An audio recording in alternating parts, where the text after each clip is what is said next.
feel the sunshine over me. Willkommen beim Me Sober Podcast, dein Podcast für ein nüchternes und freies Leben. Wir, das sind Vlada und Katharina, nehmen dich mit auf unseren Weg, sich mit spannenden Menschen rund um das Thema Sobriety auszutauschen. Und unsere eigenen Erfahrungen zu teilen und fragen dich, hast du auch Bock auf Leben? I feel the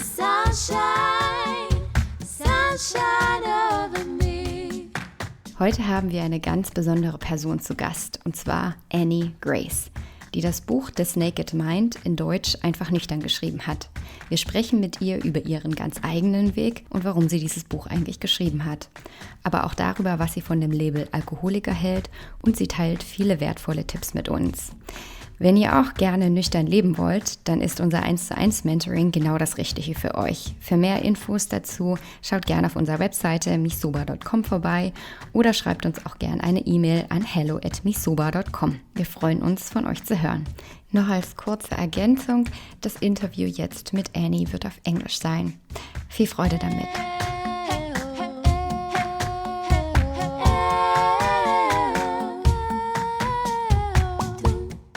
Annie, could you share with our listeners your story and how you decided to quit alcohol? Was it like a special occasion, kind of, when you decided, okay, that's just too much? Or how was your story? Oh, yeah, it was really probably pretty different than a lot of people's stories, but also a lot the same. When I realized I was drinking too much, there was lots of little moments in my life, and it would be things like my children not wanting to sit on my lap because my teeth were purple and I'd been drinking too much wine, or, other things where I was waking up in the middle of the night and just feeling lots of anxiety and wondering how much I had drank the night before. And so slowly but surely, alcohol, which seemed to be, a really good thing in my life, started to become not so good. And so I did what most people would do. And I said, okay, right, I'm going to just drink a little bit less, and I'm going to just start to put some rules around my drinking so that I'm getting back in control. And all of those rules, they would work for a minute or a day or a week, and then they would stop working. And actually, because I had put rules around my drinking, things would seem to get worse. And that just continued to happen, where the more rules I put, like no drinking until Thursday night, or no drinking, more than 2 glasses of wine, or all these rules just kept making my drinking worse over time. And even if I could go for a few days not drinking, I would feel really bummed out that I wasn't drinking. I would feel upset and kind of like, oh, poor me, and couldn't wait. Like, tonight's not going to be fun anyway, because I can't wait to drink again. And so it had been probably years of that, trying to make these rules and breaking these rules and keeping myself not actually changing how I was drinking. It just was almost like a diet culture, like where I was on a yo-yo diet with alcohol, where I would drink too much and then, give myself a timeout and drink too much again, and nothing was really changing. And I remember coming back from London. I was traveling for work, and I was coming home to the States, and I was sitting in Heathrow Airport and just feeling super hungover and absolutely miserable in my life, and feeling like I was bringing the worst of myself home to my husband and my 2 young boys, and they really deserved the best of me, and just really feeling fed up, and getting ready to make myself a whole new set of rules that I would try to keep for a little while. And then something really interesting happened. I kind of had this moment of, well, why is this happening anyway? I had this memory that in college I could drink on occasion and not really care about it. In fact, if there was or wasn't alcohol at a party or something, it wasn't important to me. And I was like, what changed? And so I did something that was really different. I actually stopped trying to stop drinking. And I decided in that moment that I was going to just put all of my effort and energy and attention onto this question of what had changed and try to answer that. And so I said, okay, for, the next year, and I didn't even say it was a year. I was just, for the next while, I'm going to drink what I want. I'm not going to put rules on myself. I'm going to get off this cycle of like guilt and rules and all this stuff. And I'm just going to try to like really research and answer this question, like what changed? Why are things different? Why is it now that if I go one day without a drink, I feel sad and deprived and upset with myself? Whereas before I could just take it or leave it, really. And so through that process, that's how I did ultimately change, was through that research. And what changed exactly? I mean, in your book, you're writing that big role was also your work situation, that you were kind of forced into drinking. Is that right? Or was this a big point or not?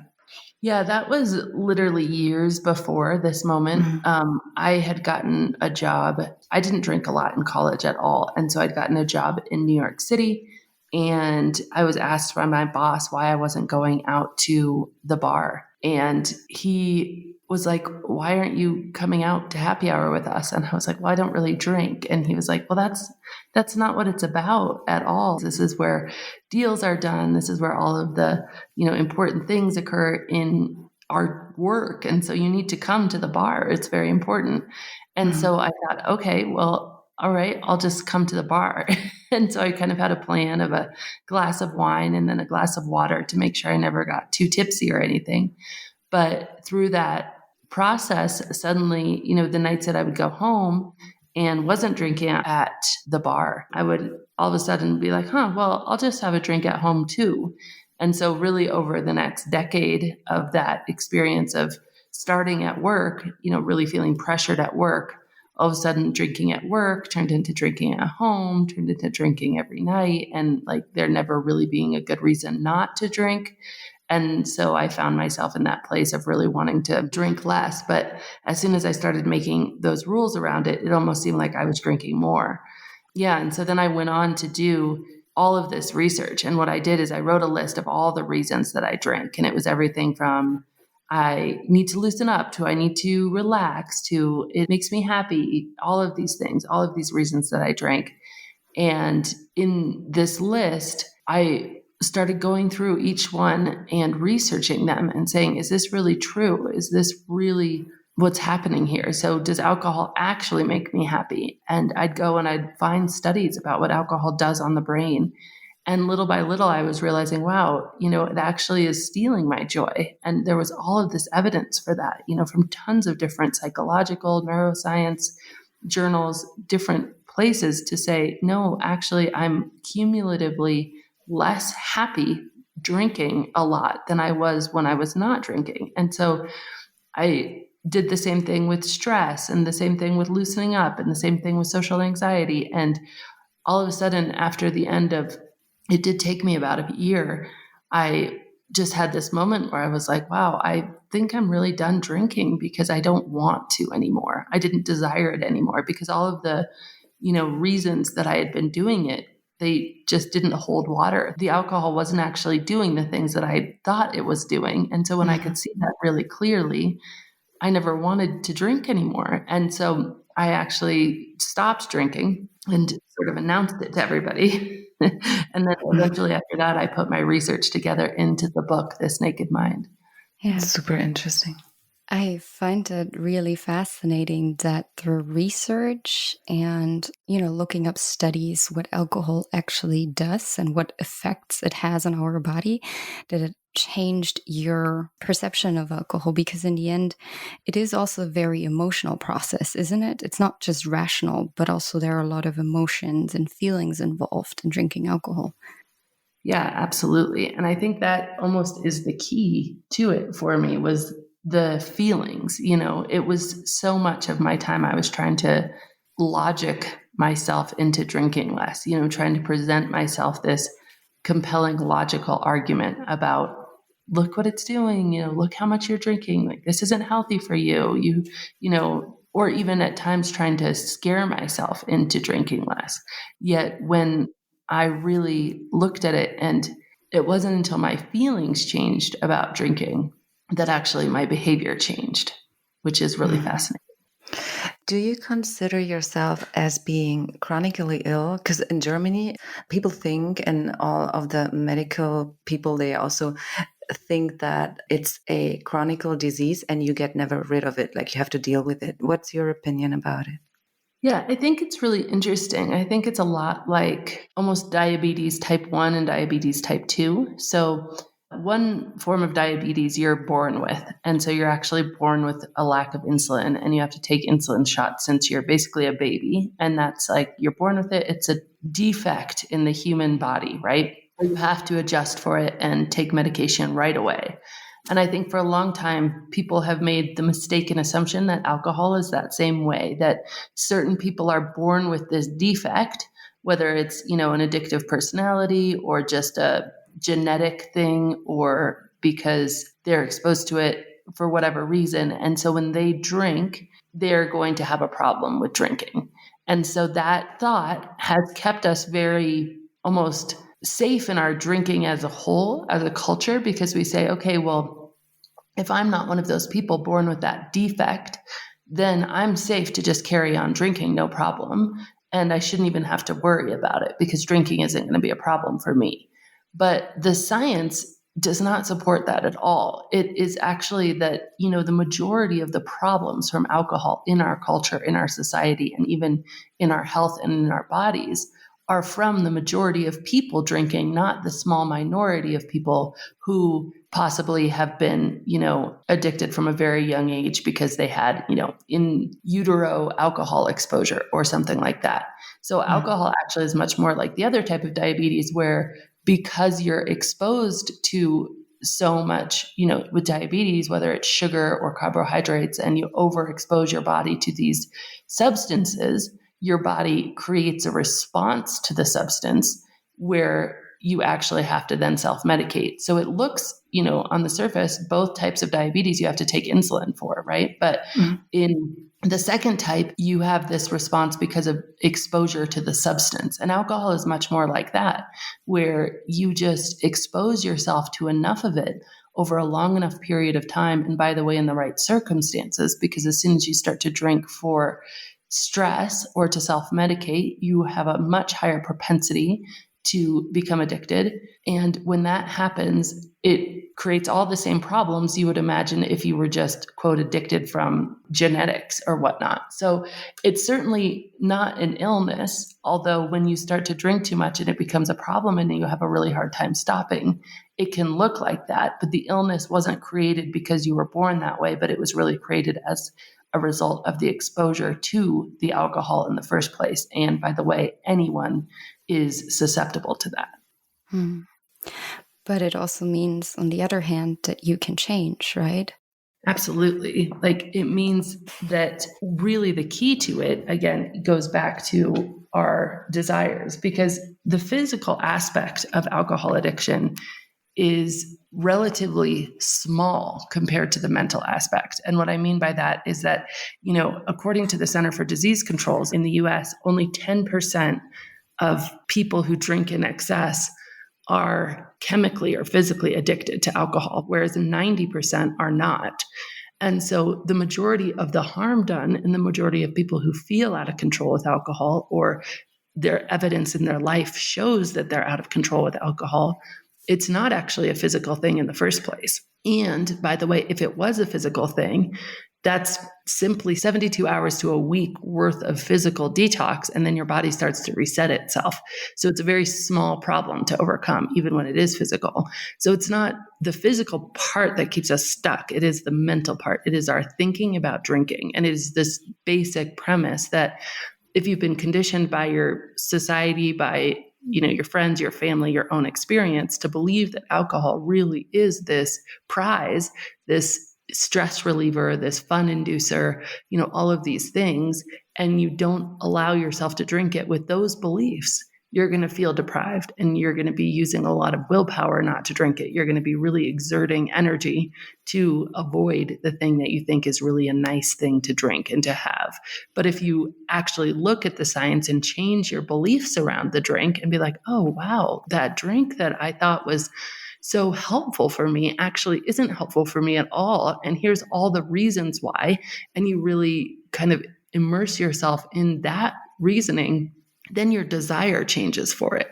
And so, yeah, there's so much hope, because it actually is just really a mental game for most people. And again, there are the 10% of excessive drinkers who are chemically addicted, but then it's a physical game for them for really just a few weeks.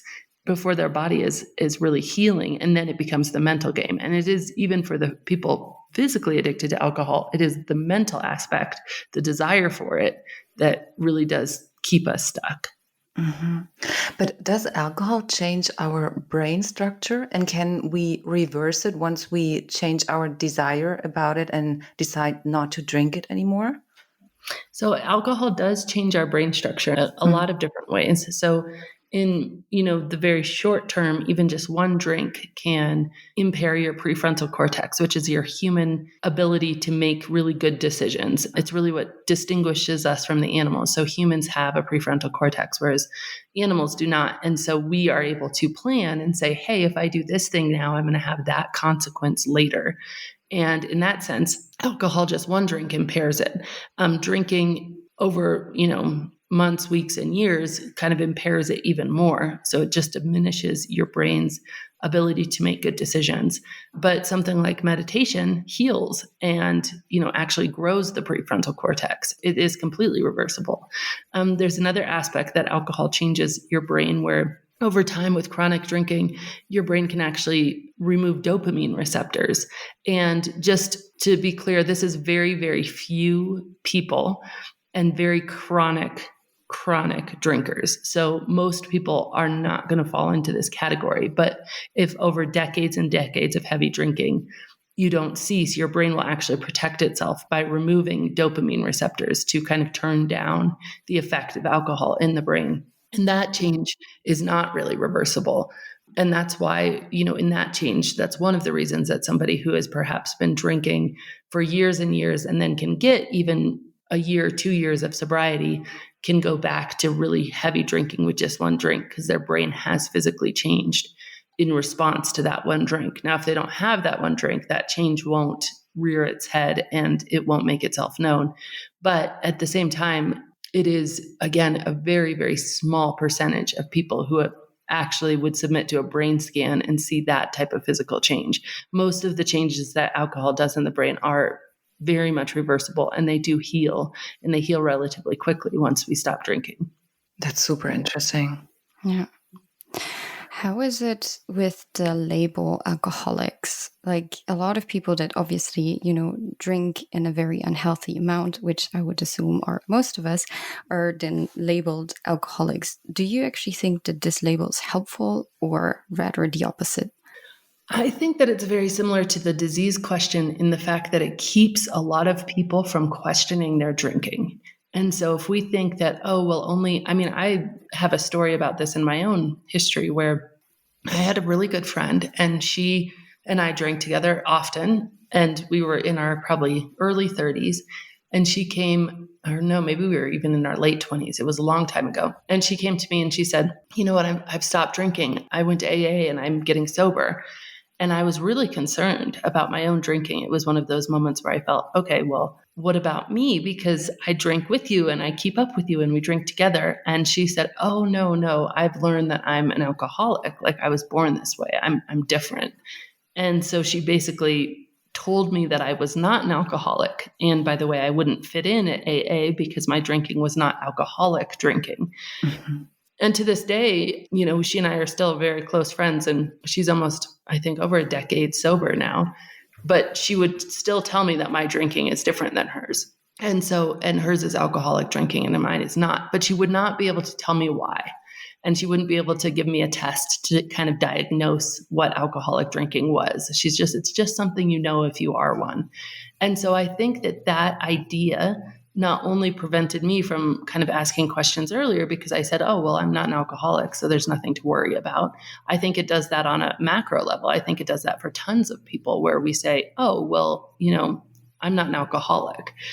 And I think the opposite is also true where when it does get to the point where our drinking is quite problematic in our lives and creating really real consequences, the question isn't simply like, could I drink a bit less or should I cut back or the question is, well, am I an alcoholic? And I think that question is so terrifying for people. It really ensures that we deny the problem for as long as possible. And so I think it's a really dangerous question because I think it actually creates a large barrier to entry into curiosity around our relationship with alcohol, where what we need to do is actually lower the barrier to entry as much as possible so that we can be curious about our relationship with alcohol without all of this guilt and shame and fear.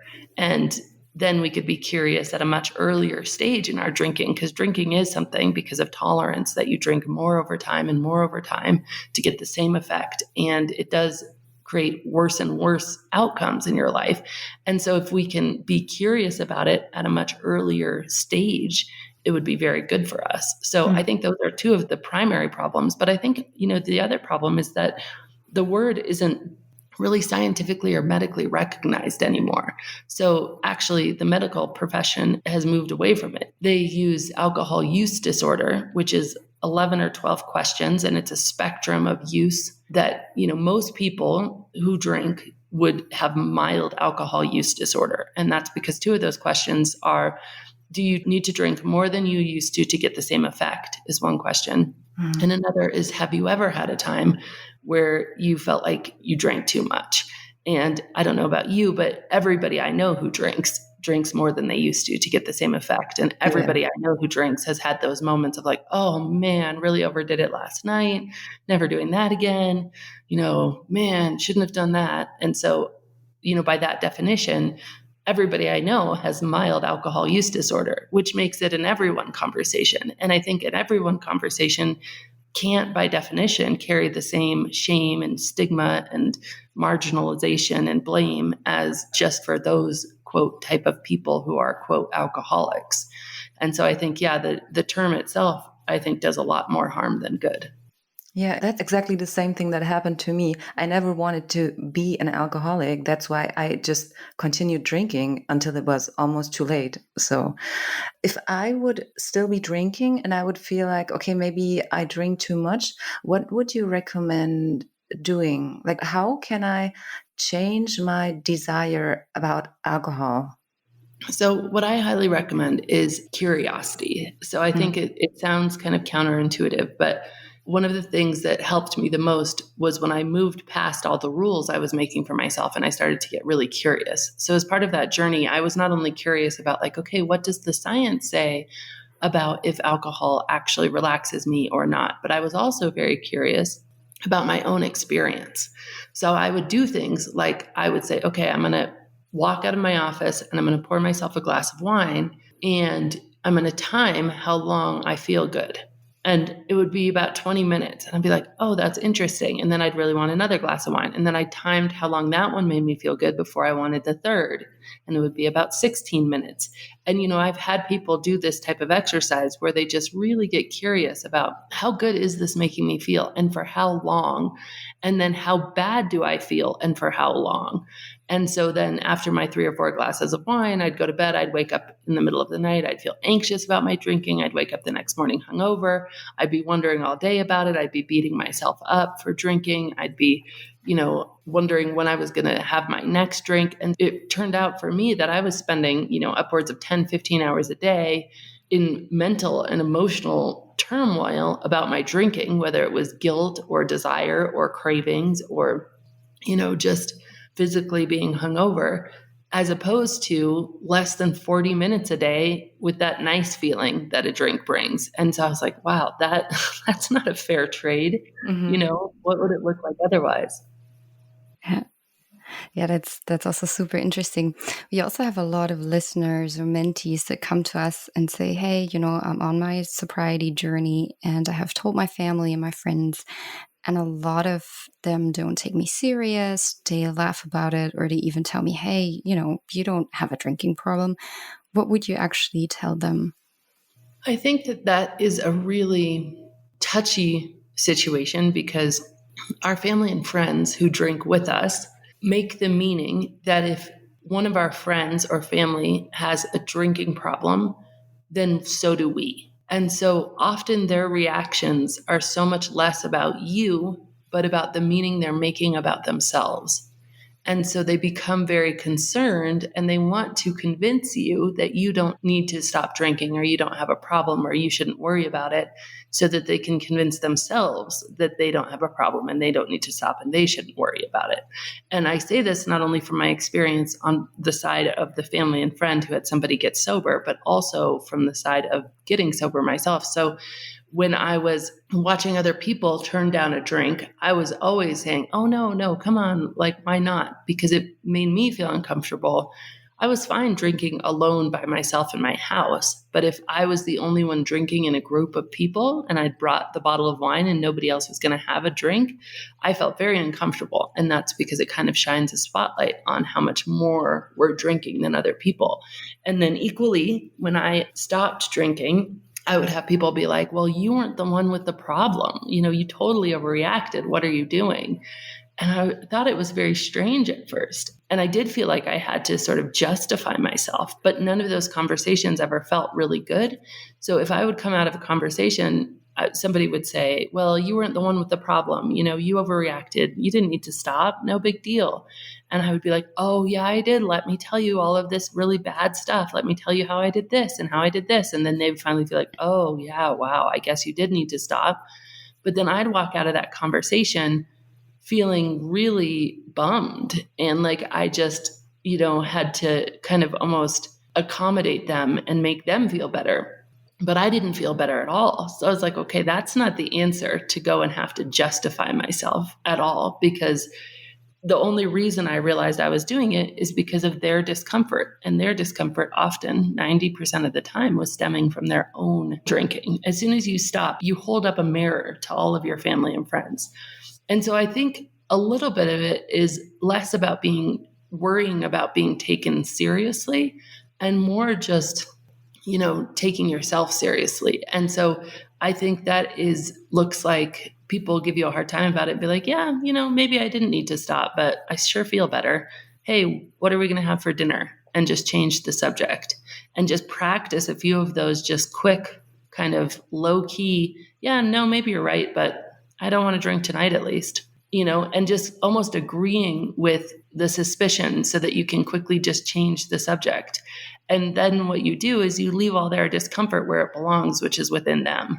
Mm-hmm. And you don't make it about you because it wasn't about you anyway. And if you justify yourself in terms of saying like, well, I did really have a problem and it was really this bad, and you convince them, then really all you've done too is you haven't left their own discomfort with them. They can now put you in this category of somebody not like me, that I don't have to worry about my own drinking. So I don't know if that makes sense, but I think that the more that you can, just own it and minimize it, if they're going to make a big deal out of it, they can do that in their own head and like just separate yourself from the meaning they're creating. Just be like, oh yeah, you're right. Maybe I didn't really have a problem, but I sure feel good these days. So I'm going to keep going for a little while. And so how's your kids? Just something to deflect it and change the subject, and then not worry that they're not believing you. That's okay. They don't have to. Mm-hmm. Yeah, I find that super fascinating. That we will definitely recommend our mentees. Yeah. That's a really good tip. But how was it actually for you? Because you said, you researched for about a year, and then you wrote up all the things that you learned in your book, This Naked Mind. How was it for you to go public with the topic? And especially, how did the other people or the public react to your book? It was really strange. I wasn't really prepared, to be honest with you. And, looking back on it, I'm like, wow, would I do that again? It was really interesting. I think, in my immediate life, my friends and family were mostly supportive to my face, but strange behind my back. One of our friends asked my husband how it was to be married to the anti-alcohol evangelist. And so I was just I was quite outspoken about it. And I think that they did feel uncomfortable. And so I would be meeting new people or something, and people would be like, is it okay if we have alcohol there? And is it okay if people drink? I even had my grandmother come up to me at a wedding and say, Annie, I'm just going to have this one little glass of champagne for the toast. And I'm like, Grandma, I don't care about that at all. And she's like, yeah, but you wrote that book. And so people were really concerned about, like, they treated me like I was fragile or something, which I was not expected at all, because I was thinking, well, I'm not the one fragile. Like, I'm the one who's healed. You guys are all still drinking a ton. And so it was very strange in my personal life. And then publicly, it was strange as well, because I think my book in America was one of the first ones that came out that was popular and contrary to AA. Mm-hmm. And so I was very unpopular with the recovery community for a while, especially the 12-step recovery community. I got a lot of emails and letters and, very nasty things. And I didn't understand it at all at first, to be honest, because I wasn't familiar with AA. I just kind of had my own journey, and then I put it into a book. And so I didn't know what I didn't know. And I didn't understand it at all. And I asked a friend about it who I had met, a wonderful woman. Her name is Laura McCowan. She's actually written a book now too. And she told me, she's like, Annie, it's from a place of fear, because if you are questioning, especially the word alcoholic, which I do in my book, I really try to point out how it is creating this dichotomy that isn't doing us any good as individuals or society. And she's like, people have their sobriety is hanging on that word. Their sobriety is hanging on the fact that they're different, because if they believe they're different and they believe they can't drink in safety, then they believe one drink will kill them, then they can really carve out in their minds, okay, this is why I was born this way. I have to be this way. I can't drink, and I'm going to adopt this new identity. And that's what's going to keep me alive and sober. And so when you are talking about, the fact that identity might not even be real according to science anymore, it's very threatening. And it makes people feel really uncomfortable, because they feel worried about their own sobriety, because if they're not an alcoholic, then why are they not drinking? And then if they start drinking again, they know they're going to end up in very bad places.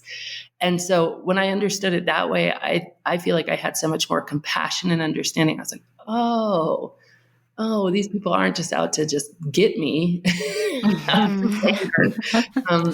And yeah, it was really eye-opening. I did, especially in my podcast and stuff, kind of change the way I was talking about it to be very much like, yeah, if that label is serving you, keep that label. Like, there's nothing wrong with that at all. And, I'm by no means trying to say what's right for me is right for everybody. And I think that was an interesting shift. And I also think in the last 5 years since it's come out, the whole culture around alcohol has also shifted quite a bit. So I think it's more well received, although I will admit that I don't read reviews anymore. So it might not be well received. I just don't know it. Well, people here in Germany, I mean, it's translated in German now. They really, really like your book. Oh, yay. You have children, right? Do you talk to your children about your sobriety, or what alcohol is and what alcohol does?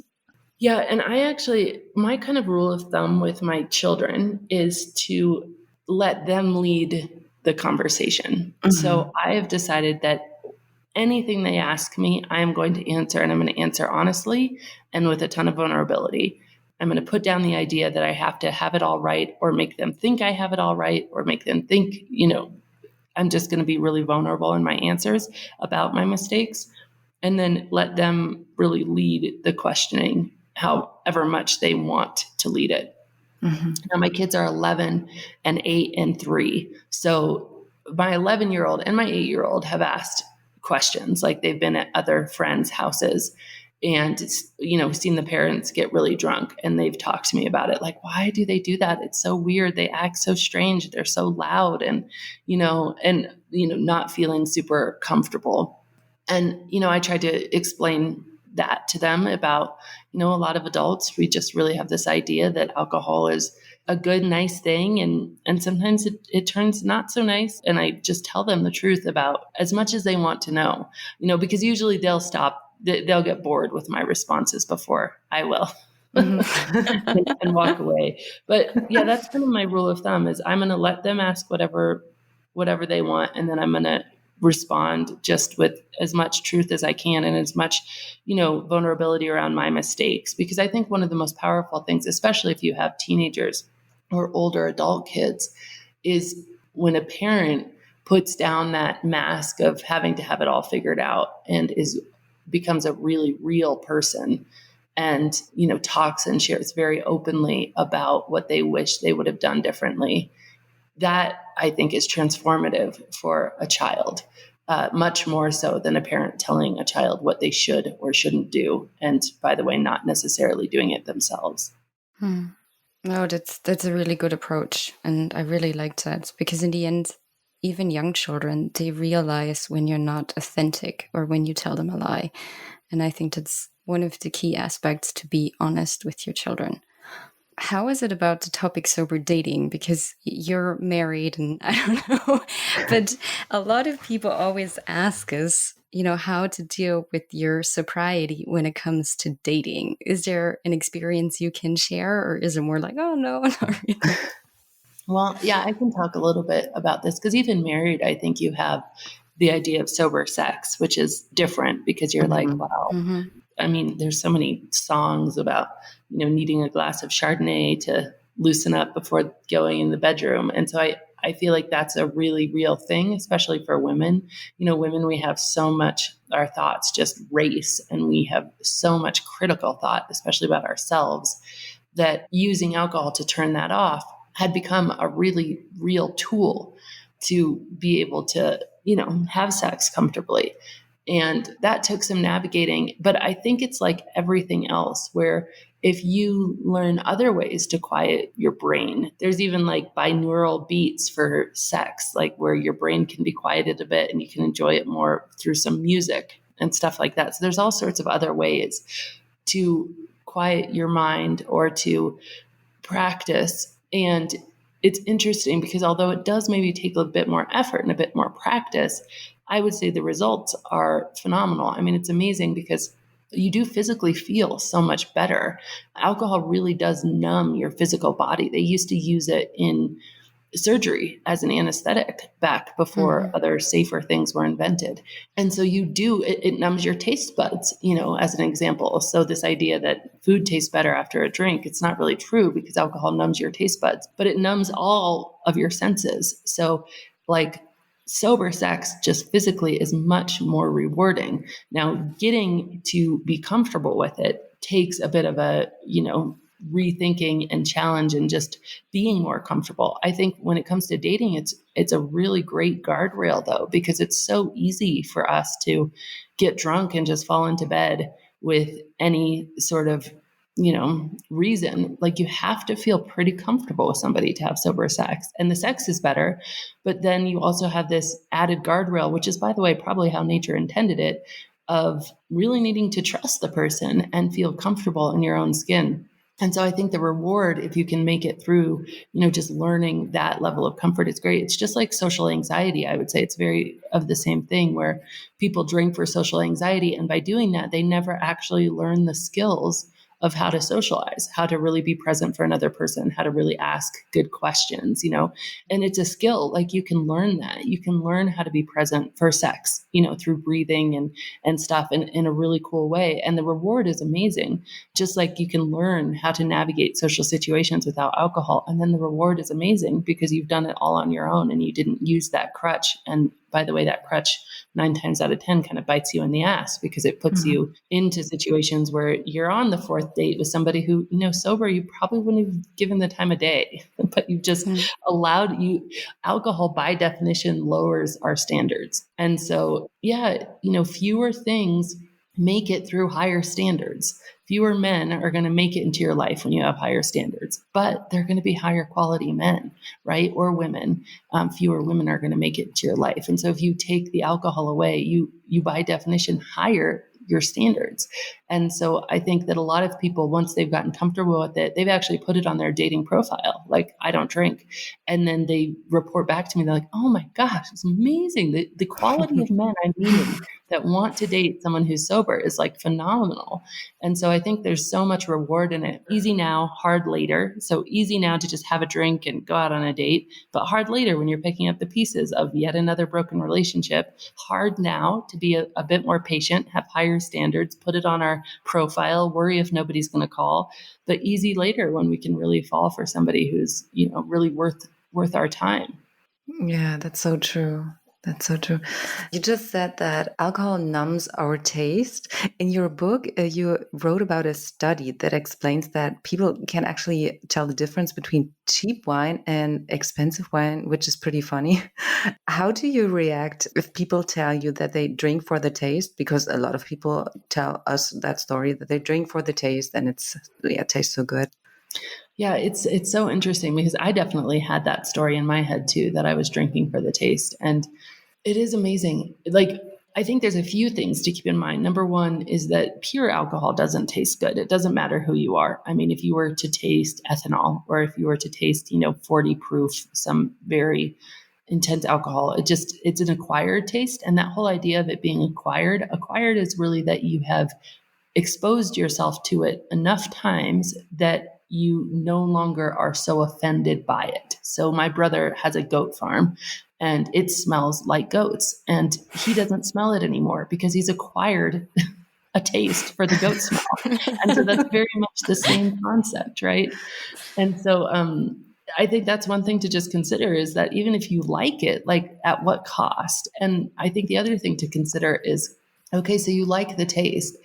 I like the taste of cookie dough, but I also know that if I get in front of cookie dough, I'll eat the whole bowl and then I'll give myself a stomach ache. So, I don't expose myself to a lot of cookie dough, right? If you're just drinking for the taste and there's no cost associated, then I think fine, your argument is fine. But if you're drinking for the taste and that's your argument that you're holding on to, but you're allowing it to affect your relationships or your health, or possibly you're getting sick later that night, or possibly you're doing something you regret and you can't remember it the next day, or you're even having a hangover. Like, I wouldn't eat any food that gave me a hangover. Like, I would never do that. I would never eat a food that I knew was going to make me headachy and nauseous for an entire next day. Never. And so I just say, like, let's look at the validity of that argument, because you can still believe that you like the taste. That's fine. Like, I'm not going to argue you out of it. So let's talk about, why maybe you like it, how you acquired that taste. And then there's got to be something else going on, because there's no other substance that you would allow yourself to, have that type of cost for just the few seconds of taste. Yeah. That's so true. It's so nice to listen to you, because when you explain it, it's just so clear. And that's also what we try to tell our community. And there is actually one question that always pops up, and that's, can I drink in moderation? So a lot of people that come to us and seek help, their goal is to drink in moderation. What do you personally think about moderation? And is it something that is possible? Yeah, I think, again, like going way back to the beginning of our conversation, the crux here is the emotional desire. And if there is no emotional desire, then I think moderation is possible. But the reality for us is there is a lot of emotional desire around drinking. And then you combine that with the physical aspects of what alcohol actually does in the brain. So we talked about how it affects the prefrontal cortex, just one drink, which completely affects your decision for that second glass of wine. You no longer have your full cognitive functioning to say, nope, just one. So you go into trying to moderate with, okay, just one glass of wine. At the end of that first glass of wine, your decision-making ability for that second glass is impaired. At the end of that second glass, your decision-making ability for that third glass is even more impaired, and on and on. The other thing about moderation that's really interesting is this idea of tolerance. So if we were to drink in moderation, say a glass or two of wine every so often, as soon as we have that glass or two of wine, we become more tolerant. Say our definition of moderation was one glass of wine a night. That was our definition. Give it a week, maybe two, and you're not going to feel that one glass of wine anymore. It's going to give you zero benefit. You're not going to feel tipsy. You're not going to feel nice. You'll feel nothing, because your brain has become tolerant to a single glass of wine. So you can either keep drinking that one glass of wine and feel nothing, or more likely, you're going to add on a second glass of wine to actually feel some sort of benefit from the drink. And so tolerance is really at direct odds to moderation. And then I'd say the times that I've seen moderation work, like truly work, like there's a man, Rory, he founded a company called 1 Year No Beer, and he took a 2-year break. And then now he 2 or 3 times a year has a drink with his dad, because his dad is elderly. It's really important for his dad. So he'll have a whiskey with his dad 2 or 3 times a year. And even that, he's told me that it's a tightrope to stay on the course and do that. But that's what he wants to do. He's made that decision, but he did it after a 2-year break where he really didn't desire alcohol anymore.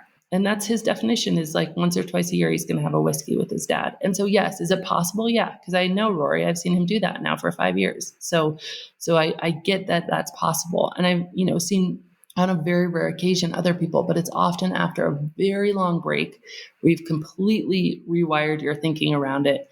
And then you've set up some really clear and focused rules around if you're, going to let it in. And that includes like never accidentally drinking in moderation. So many people do that. They say, oh, well, I'm just going to try and moderate tonight, once they're already at the bar and somebody's handed them a drink. And so it wasn't a conceived idea. It was this on the moment, I'm just going to try this and I'm going to call it moderation. Mm-hmm. And so I would say, you always would want to have a long break, and then you'd want to have a very clear plan.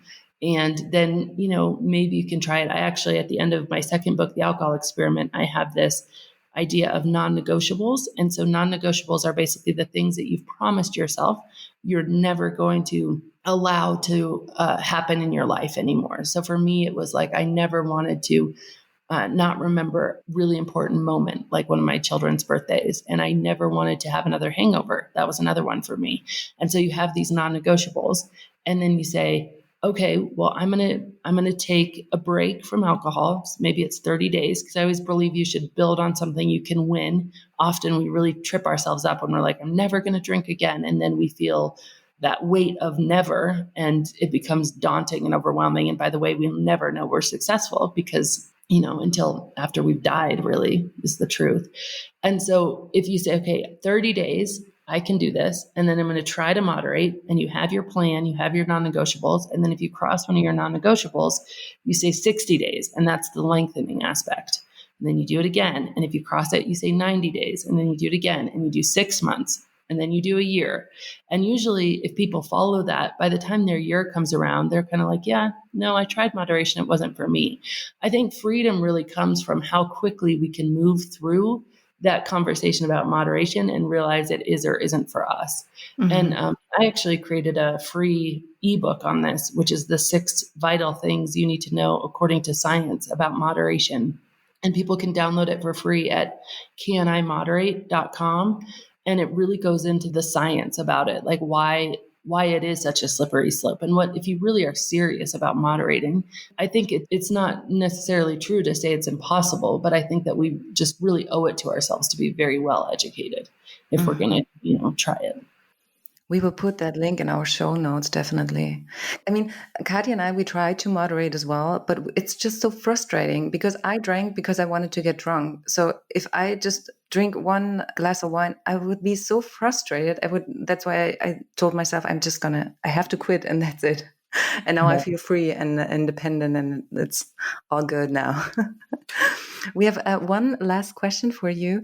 What advice would you give your younger self if you could get to talk to her today? I think I would give her encouragement, because I think that everything that has happened to me has really happened for me. I mean, if I didn't have to go through everything that I had gone through, then I wouldn't have written the book, and then it wouldn't have been able to help so many people. And I wouldn't have learned as much as I've learned. So I think I would just be like, all right, hold on, buckle in. And I would make sure that she really, knew she was loved. Like I'd give her a lot of love and really try to teach her how to have even more compassion for herself. Because I feel like in the having compassion for myself and really realizing that I had been doing the best I can with the tools that I had, and that I wasn't at fault in this. I wasn't ill. There wasn't anything wrong with me. I'd just been, told like everybody else that this substance, alcohol, is the key to life. And I'd just gone ahead and got myself stuck in it. And it wasn't my fault. But it is my responsibility to get myself out of it. But just really teach her how to let myself off the hook so that she could have even more compassion, because it's through that place of compassion and understanding and, love for myself and grace for myself that I've been able to change at all. And I think that, the science really does back that up. It's through compassion-led change when we start to really be kind to ourselves, even through the mistakes, even realizing the mistakes are all just part of it. That's where the truest change does happen. Yeah, that's so true, because I remember in my own path to sobriety, it was, looking at my own, so-called faults and just develop a love and a kindness towards myself that actually helped me to become sober. So I completely can agree with you. Annie, thank you so much for that nice conversation. If now our listeners have not read your book yet, could you maybe tell them where to find you and your website and your Instagram maybe? Yeah, awesome. So my website is This Naked Mind. And I also have a free 30-day alcohol experiment, which is always free at alcoholexperiment.com if people just want to try a 30 days and get a video from me every day. And Instagram is at This Naked Mind. Thank you guys so much. It's been great. Thank you, Annie. Ja, Thank you so much. Wir hoffen, ihr konntet viel aus dieser Folge für euch mitnehmen. Für mehr Infos schaut gern auf Annies Webseite thisnakedmind.com oder auf Instagram unter thisnakedmind vorbei. Ihr Buch This Naked Mind, auf Deutsch einfach nüchtern, können wir wirklich nur empfehlen. Dieses Jahr erschien auch ihr neues Buch, und zwar The Alcohol Experiment. Bis jetzt ist dieses Buch nur auf Englisch erhältlich. Den Link zu dem erwähnten kostenlosen E-Book, was ihr euch runterladen könnt, findet ihr in den Shownotes. Meldet euch auch gerne bei uns, wenn ihr euch für unser 1:1 Mentoring interessiert. Dabei begleiten wir euch 10 Wochen intensiv auf eurem Weg in eure Nüchternheit. Für mehr Infos schaut gerne auf unserer Webseite misoba.com vorbei oder schreibt uns gerne an eine E-Mail an hello@misoba.com. Wir freuen uns wirklich sehr, von euch zu hören. Habt eine wundervolle Woche und bleibt alle fresh and funky.